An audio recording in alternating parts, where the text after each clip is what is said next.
The next morning, when the sun came up, John attempted to make a fire, but none of the wood he was finding was dry enough. So all of his fires just kind of smoldered, but didn't really catch. He had a mirror, a signal mirror, and he was prepared to flag down any aircraft that flew overhead, but no aircraft did, so he didn't flag anyone down. And so by the end of that night, he was back under his tarp, having made no progress, settling in for another freezing cold, sleepless night. The next morning, when the sun finally came up again, John was totally disheartened, and he decided to start jotting notes down on the margins of his map, which was the only place he had space to write. He figured he would keep a sort of diary. That way, if he didn't get out of here, someone would figure out what happened to him. And so his first entry was that day, May 5th, and he wrote that his friend Ken was right. He should have postponed this trip by 3 weeks and avoided the bad weather. Ken was the smart one. And also in this May 5th entry, he took an inventory of his food supply. He said he only had 12 cheese crackers left. And then on May 8th, John wrote a note that said, "Took a fall, too weak to climb out of canyon, down is a gorge, no way out." This was the message that Gina and Brandon discovered when they stumbled on this campsite. But the significance of this note was not literally what he wrote, but rather when he wrote it. On May 6th, Brandon Day and his girlfriend, Gina Allen, were in Palm Springs for a business convention. Brandon was a financial advisor, and so he was out here for business, and Gina was his guest, so she was really just vacationing. And so towards the end of the convention, when Brandon had some free time, he and Gina decided to leave the hotel and go on a hike somewhere. And so they actually linked up with a tour group that was leaving the hotel, that was heading over to this tram station where they were going to take a tram car all the way up to the top of the San Jacinto mountain range. A tram car is basically like a ski lift, except once you ride it to the top of the mountain, you don't do any skiing, you just do sightseeing. And so Brandon and Gina, they get to this tram car, they hop inside, they get to the top, and it's totally amazing, beautiful view, there's snow at the top, and they're told they have about 20 or 30 minutes before their group is going to take the tram car back down again. And so Brandon and Gina decide to kind of venture off away from the main group and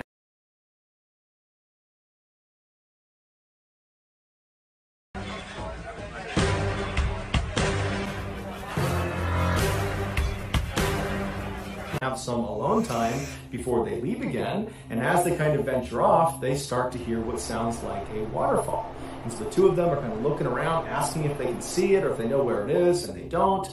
And so they say, "Hey, do you want to just leave the trail and walk towards this waterfall? It can't be far. It sounds like it's only maybe a couple of minutes away. We'll take some pictures, we'll come back, and then we'll catch the tram back down again."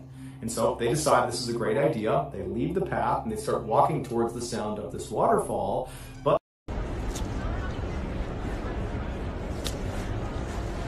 stressed.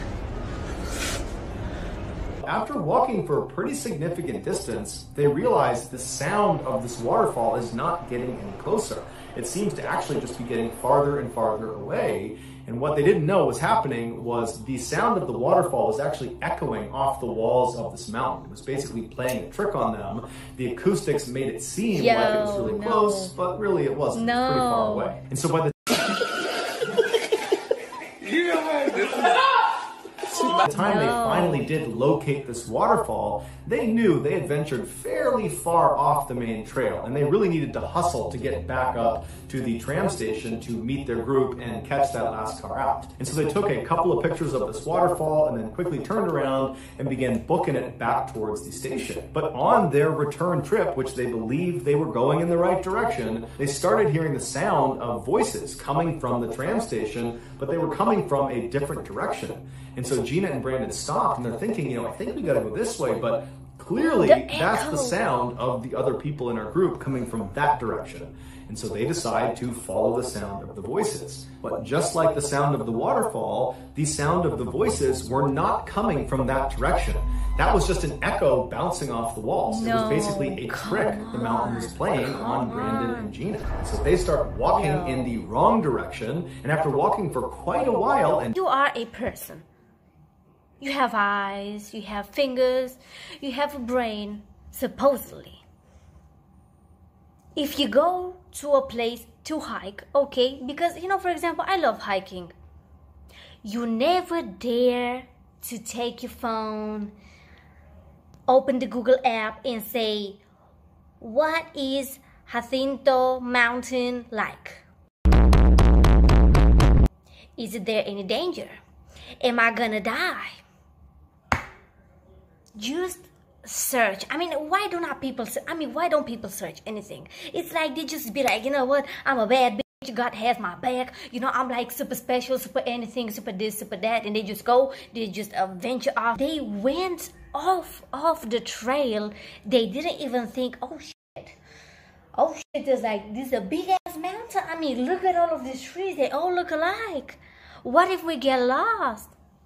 And not getting anywhere near the tram station, the voices just finally stop. And they look at their watches and they realize they missed the cutoff. They missed the last tram. All those tourists they were with, they've left. They are now alone somewhere out in the middle of the mountains. But they did not panic. They figured, you know what, we'll just make our way to the tram station and we'll either catch the next tram or, you know, maybe there's a payphone or something up there we can use and, you know, we'll figure it out. Now, it's important to mention that never have this type of mentality. We will figure it out. We just put ourselves in the biggest danger. We did not take any precautions. We will figure this out. You know, when you will figure something out, when you have prepared something to the last detail and an inconvenience comes up, that's when you figure something out. When you put yourself into obvious danger, that's when you are testing everything's patience. Brandon and Gina did not expect to spend very much time out in the elements. They expected to get on a tram, stay at the top of this tram station with a bunch of other tourists where there was a restaurant and a bar, and then they were going to ride that tram car back down and be back at their hotel before dinner time. As such, they didn't bring any supplies. They didn't even have their cell phones. They had left those in the hotel room because they wanted to make sure they were focused on each other. And so all they had were the clothes on their back, which were very light. They had tank tops and some sweatpants on. They each had a very light jacket as well. And they had a wallet and some chapstick. They had no water. They had no food. And so Brandon and Gina, they begin walking around in search of this tram station. Several hours, despite their best efforts, they don't find it. And then before long, the sun is going down and the temperature is dropping rapidly. And so eventually, after it becomes too dark to continue to move around, the couple winds up going into a cave where they huddle up all night, barely avoiding becoming hypothermic. The next day, when the sun comes up, they haven't slept at all, they climb out of their cave, and they continue walking around the mountain in hopes they find this tram station. But eventually, they get to one of the higher points of the area they were in, and they have a pretty good vantage point around them. And when they start looking out, they don't see the tram station, they don't see anything but wilderness in all directions. So they decided their best bet was just to walk straight down the mountain and try to just walk off the mountain. And they figured as they began walking down the mountain that the tour guide had probably recognized they were short 2 people the day before, and so certainly a search had been launched and there were people looking for them, and probably they would be found long before they ever had to actually walk off this mountain. But little did they know, their tour guide that had brought them onto the tram and then brought that group down, they had recognized they were short 2 people, but they assumed those 2 people must have just taken an earlier tram, and so nothing was reported. Nobody was looking for them. And so all day... The tour guide was like, but I give zero fuck. I just feel bad that they even had to go through this, but it's like an eye-opening situation because you should evaluate your status, you should evaluate your options. And honey, if you have lighter clothes on, you don't have your phone, you don't have no type of gadget, you only know that you came here with this like train type of thing, you know, like the I don't know what the fuck that shit is called. So, you know, you came up to that, you know, there's like a station and you have to stay there because, you know, in 30 minutes they're gonna go.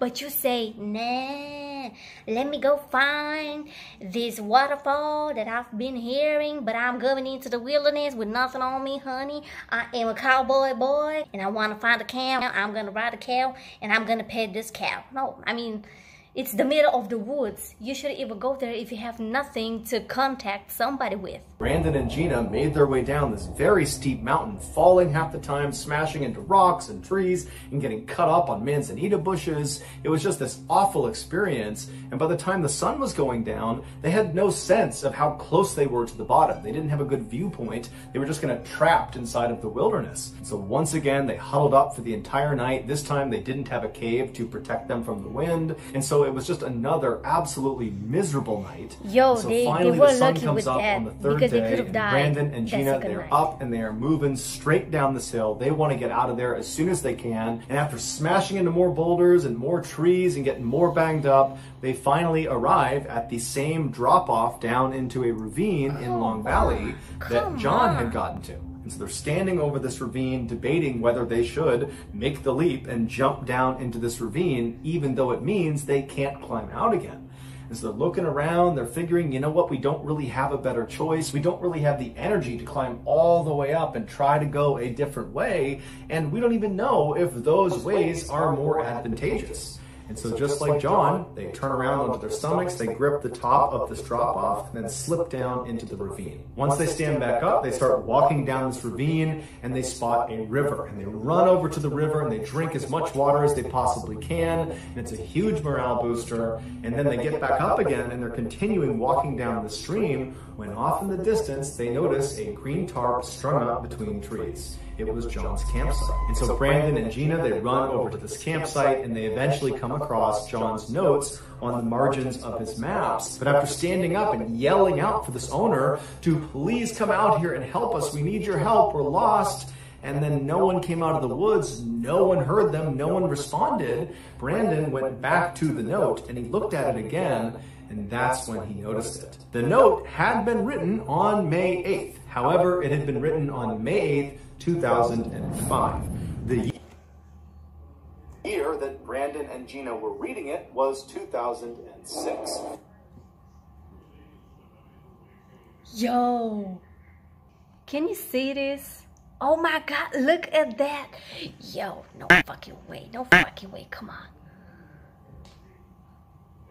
No, I mean, this note was 1 year old. John had just happened to get lost and write a note on the exact same calendar day that Gina and Brandon arrived at his campsite and discovered the note. In their initial excitement and joy that they might get saved, they did not pick up on that year discrepancy. The couple began looking more closely at all of the gear underneath the tarp, and they noticed all of the metal objects like the forks and spoons and the pots and the pans, they were all starting to rust. And some of the other objects, like the shoes, looked like they had been sitting in the same spot for a really long time. They both started to get a really bad feeling about this campsite, like something terrible had happened there. Gina emptied the yellow backpack's contents onto the ground, and that's when they found a wallet. They opened it up and they pulled out an ID card, and it was John Donovan's ID card. So now they knew who had written the note and who owned this camp. Afterwards, Gina and Brandon laid out all of the maps to see if there were other messages that they had not read yet.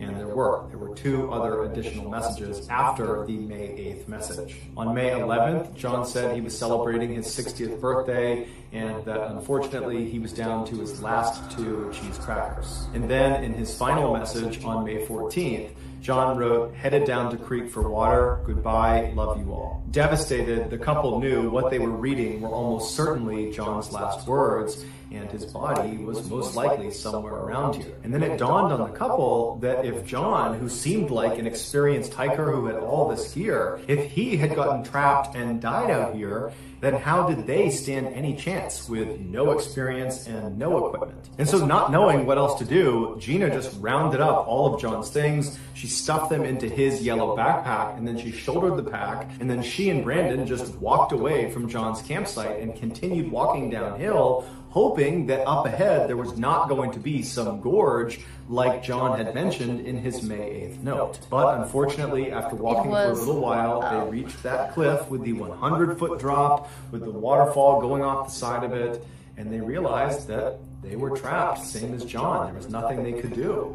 And so totally speechless and shocked, they just both sat down, they didn't look at each other, and they just sat there wondering what was going to happen next. And they both were thinking, you know, this could be the place where I die. At some point, Gina kind of snapped out of her trance, and she took John's backpack, and she began rifling through it, pulling everything out all over again. And Brandon asked her, you know, what are you doing? And she said, well, you know, maybe there's something in here that we missed. Maybe there's a secret pocket or something in here that could help us. And so she rifles through this bag, and sure enough, she finds inside of a small pocket in the bottom of the bag was another bag, a little plastic bag, and inside of it were matches, and they were still dry. And so immediately the couple pull them out and they start to round up logs to try to make a fire. And as soon as they light it, it doesn't catch because all the logs in the area that were on the ground were wet from previous snowstorms and rainstorms. And so all night they tried lighting these fires, but they all just kind of smoldered out. And so eventually, after the sun went down, Gina and Brandon, who were totally disheartened,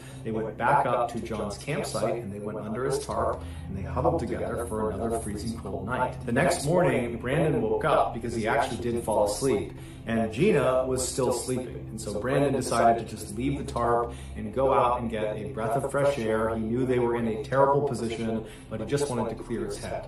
So he stood up and he could barely stand. He was so achy and tired and he was so hungry, and he decided he would just walk down to the edge of this cliff and look out into the valley to see if maybe there was a way down. And so he walked along the river, stopping periodically to get a sip of water until he got to the very edge. And when he got there, he looked down and he saw something that he had not seen the day before. There, in a pool of water all the way down, 100 feet down, was a body lying face down in a pool of water. And that body belonged to John Donovan. Brandon was too far away to actually confirm if that really was John, but he instantly knew. But instead of being scared or saddened or depressed by the sight, it kind of invigorated Brandon and reminded him that if he doesn't act, he and Gina were going to die too. And so Brandon decided he wasn't going to set some small campfire to try to signal someone.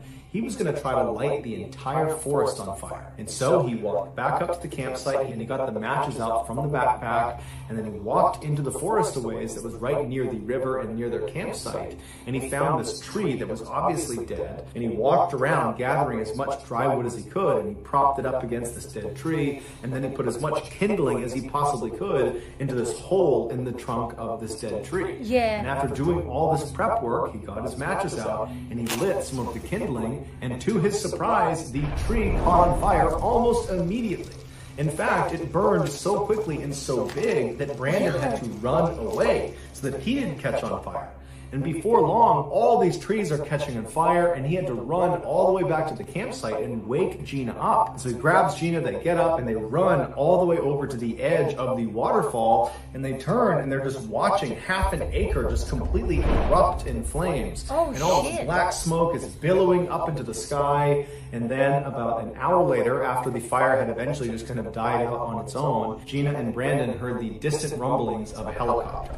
They had seen the smoke and they were coming. Oh my God! Gina and Brandon would be airlifted out of the ravine and would make full recoveries. John Donovan's body would be recovered 3 weeks later. His cause of death could not be determined. Some say that final note he left on May 14th, where he said he was going down to the creek to get water and then said goodbye, I love you all, that was sort of a suicide note, that he actually threw himself off that cliff to end his suffering. Others say he just walked down to the edge of this waterfall and was trying to get a drink of water from the creek when he slipped and then fell over the edge to his death.